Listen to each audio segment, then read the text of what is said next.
na kukaribisha katika jina la Yesu Kristo. Ni wakati wa kipekee.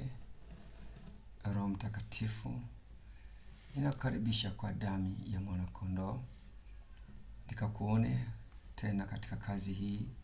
Maneno haya, maneno yako, ninapoendelea na kipindi hichi, mimi nifutike, wewe uonekane zaidi. Roho Mtakatifu, ni katika jina la Yesu Kristo ninaomba na kuamini, amen.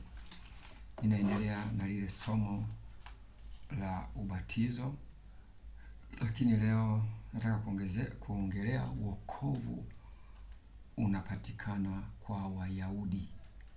Wokovu unapatikana kwa Wayahudi. Kwa hiyo ubatizo ni tendo la muhimu sana, kwa sababu tunaingia kwenye imani kupitia Ibrahim.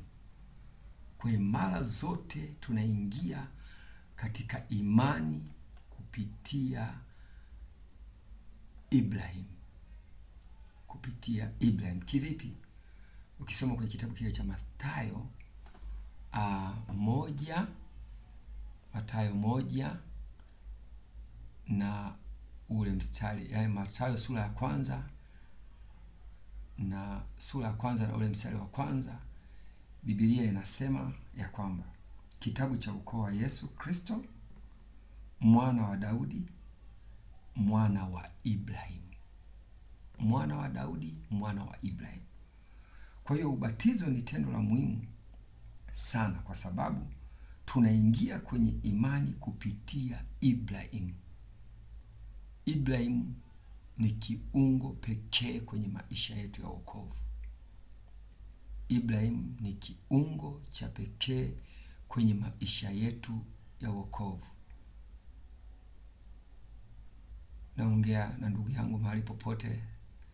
Saa hii naongea nikiwa Dodoma,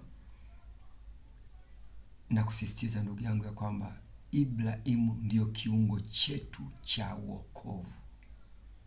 Amini, cha ubatizo. Na ndio maana ukisoma kwenye Galatia 3 mstari wa 22 mpaka 29, nitasoma mstari michache au nitaeleza mstari michache. Kama ndivyo tumekuwa mali ya Kristo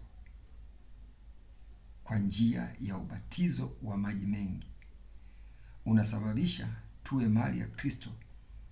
Kwa hiyo sasa